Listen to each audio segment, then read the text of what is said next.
I read a lot of useless history, and while doing so, I realized the link between two celebrities that you would never expect.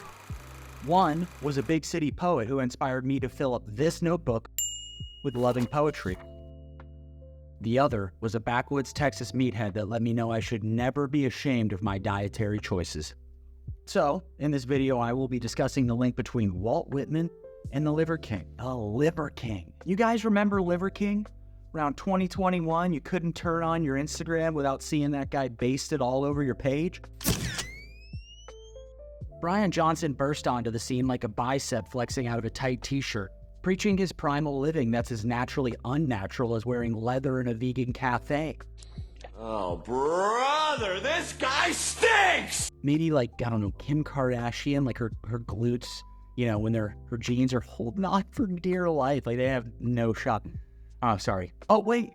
What if I told you that the Liver King wasn't even the OG? What if he's just the cover band of Liver Enthusiast, and the OG Liver King was far, far more primal? Hey everyone, I'm Jared and this is History Bits. Today we're diving into the lives of two wildly popular influencers. Well, one an influencer, the other more of an influential figure. These two alphas are from completely different centuries, yet they still share some interesting similarities in their beliefs. Now for the older folks out there, you're probably wondering who the hell is Liver King?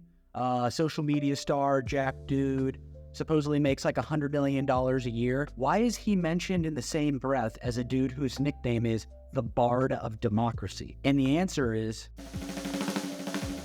because they went to the same barbershop. Just kidding, Walt was born in 1819, so probably not possible. And for all you Gen Zers, you might be thinking, is Walt Whitman the bald guy from Breaking Bad that lives out in New Mexico and sells, yeah. You got me. No, that's wrong as well. One is a social media star who thinks the only thing stopping you from looking like him is eating a pair of cow kidneys and turning off the Wi-Fi when you sleep. The other is a sexually fluid poet who spent much of his life in Brooklyn, New York. But here's the kicker. Beneath their vastly, and I mean vastly, completely, unequivocally, hilariously different builds, lies a fascinating similarity in their ideals about primal or ancestral living.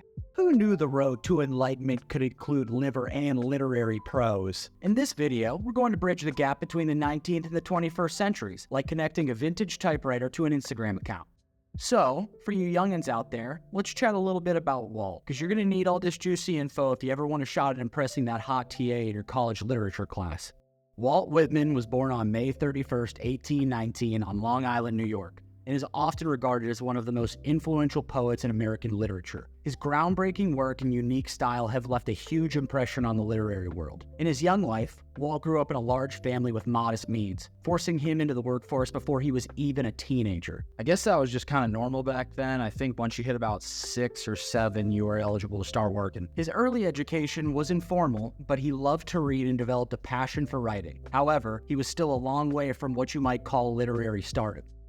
Walt would go on to get his first job as a typesetter around the age of 12, and I actually almost got a job when I was 12 too, but was mauled by an alligator, so due to my injuries, I was not able to work. Oh my god, I know, okay, my hair looks ridiculous. Get over it, it was 2005, we were all ugly. Moving on. He would also work as a printer, a teacher, and a journalist, while honing his skills and cultivating his unique worldviews, such as being anti-slavery at a time when that was actually somehow not a unanimously held belief. This diverse experience in various jobs, alongside interactions with different social classes, influenced his perspective on life and humanity. In 1855, Whitman published a collection of poems called Leaves of Grass, which would become his most famous work, and a work that he would revise and rewrite until his very last days. His poetry celebrated the beauty of the individual and the collective spirit of humanity. The themes of Leaves of Grass revolved around nature, love, democracy, and the human experience, not to mention some underlying themes about sex. Sounds pretty interesting, huh? Whitman believed the interconnectedness of all people and often wrote about the importance of embracing one's true identity. He viewed poetry as a vehicle for social change, aiming to unite diverse voices and experiences. His writings reflect a strong sense of optimism and potential for humanity and the American experiment. We might need to unthaw him or whatever, because we could really use him throughout this election season. During the Civil War, Whitman's experiences as a volunteer nurse profoundly impacted his writing. He began a relationship with a Confederate soldier that would go on for many years, actually, the rest of his time that he spent in Washington, D.C. He witnessed the horrors of war and the resilience of the human spirit, which inspired powerful poems like "O Captain, My Captain," an elegy for President Abraham Lincoln, symbolizing both national grief and a hope for unity. Whitman's influence extends far beyond his own time and has inspired countless poets, writers, and artists alike. Despite initial criticism for his unconventional style and themes, Whitman's work has stood the test of time and has been embraced as a cornerstone of American literature. His fearless exploration for the human experience continues to resonate with readers around the world today. Except me, I've read about Walt, but I've literally never read a single one of his poems. I just don't have the bandwidth to do poetry, so I think you guys can understand where I'm coming from on that. So who cares? Why am I making this video? Just stick around, you're going to see some interesting stuff tied in together. Beyond his poems, Whitman was also a health guru / nutcase before it was even cool, embodying principles of vitality that could guide modern men in their quest for well-being. Just picture this: Walt Whitman, sporting a headband and spandex, pen in one hand, raw milk in the other, just savoring up every last drop.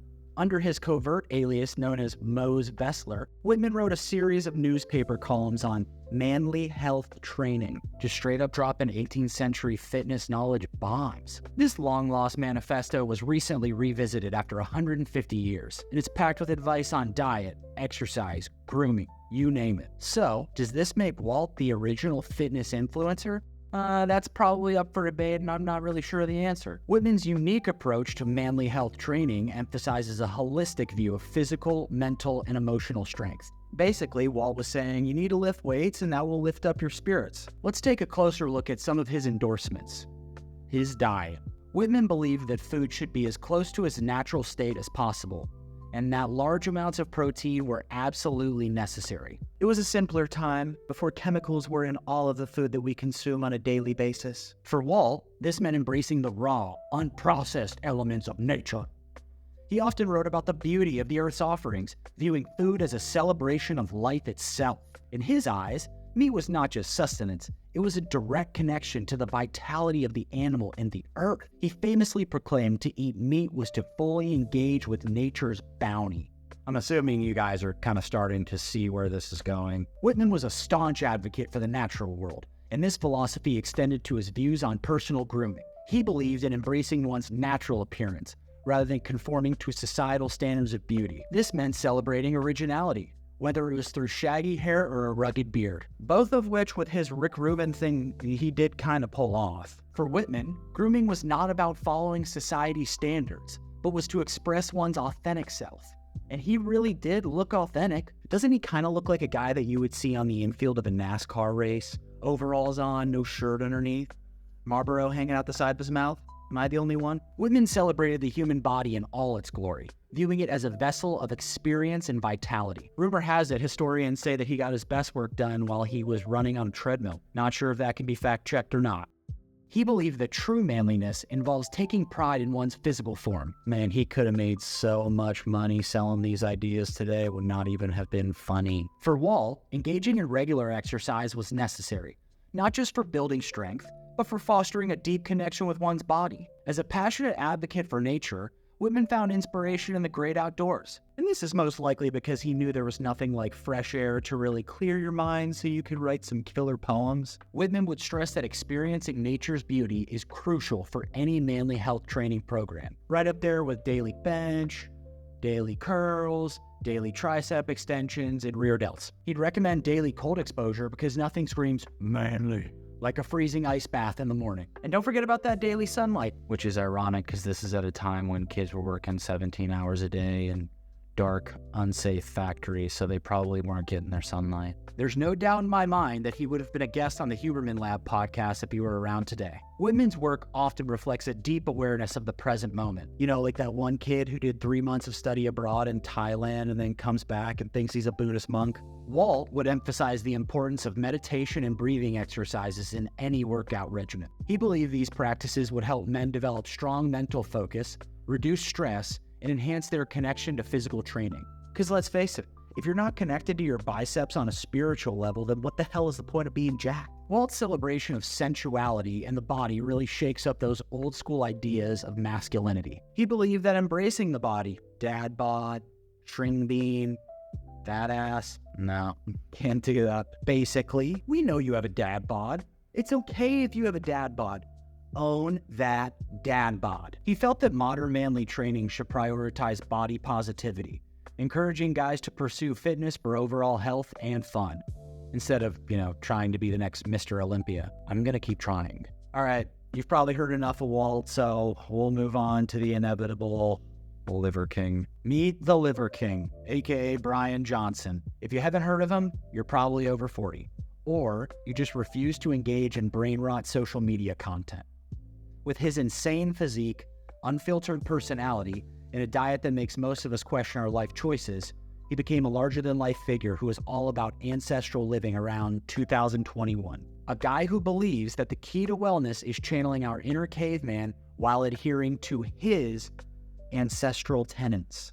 These tenets are sleep, eat, move, shield, connect, cold, sun, fight, and bond. To cut through the bullshit, he's basically the poster child for primal living, advocating for a diet that involves more organ meat than even Jeffrey Dahmer could stomach. Too soon? An average day in the life of Liver King looks like an episode of Fear Factor, and he has gotten rich by advocating for a life that's part caveman, but part Instagram influencer. Brian Johnson first gained prominence through social media, particularly Instagram and TikTok. Don't you guys miss when the bar to becoming a celebrity was a little bit higher than having a smartphone and a steroid dealer on speed dial? His striking appearance, marked by a well-defined muscular build and a skin tone that matches that of a Jersey Shore character, makes him an unforgettable sight. Brian is a guy whose only suit is his birthday suit, and if you pair this with his brash personality, you have the perfect recipe to quickly capture the attention of fitness enthusiasts and the general public alike. A self-proclaimed ancestral lifestyle spokesperson, Johnson emphasizes a primal approach to health, which he believes is essential for achieving peak physical and mental performance. I don't even know if that's peak. At some point when you're that jacked, you can't even run, right? I've seen videos of him flying through the forest chucking a spear, but you're not even athletic anymore, right? His rise to fame was meteoric, fueled by his viral videos and a distinctive personal brand that blends fitness with raw, often controversial diet choices. Not to mention that supplement brand that he shilled to all of his devout followers that got him filthy rich. At the core of Liver King's message is the idea of returning to the lifestyle of our ancestors, and that is a perfect segue for our sponsor today, Ancestry. Just kidding. The ancestral lifestyle really boils down to a few key principles. The raw diet.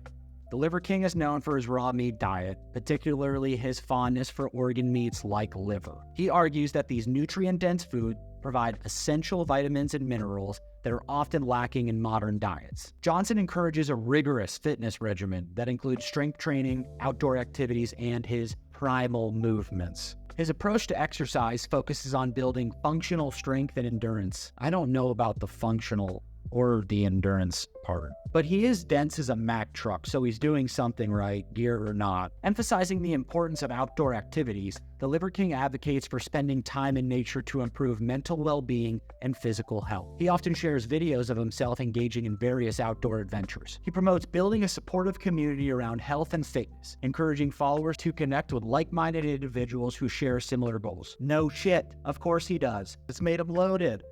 All he's got to do is work out and eat meat all day. While the Liver King has garnered a substantial following, his approach has not been without controversy. Critics often point to his extreme dietary choices, like the consumption of raw animal products, as potentially dangerous. Not to mention the fact that he puts 10K worth of steroids in his body on a monthly basis. Johnson's emphasis on extreme lifestyles has led to debates about the practicality and sustainability of such a regimen for the average person. Many experts advocate for a balanced diet and moderate exercise, arguing that accessibility and health should not require drastic changes. Despite the controversies, the Liver King has undeniably made a significant impact on the fitness community. His social media presence has influenced many to explore alternative approaches to health and fitness, even if they don't adopt his practices entirely. Although his persona and unapologetic attitude resonates with some, his deceit has permanently stained his image. In late 2022, Brian Johnson faced backlash after allegations emerged regarding his use of performance-enhancing drugs. If you didn't think that this dude was on steroids,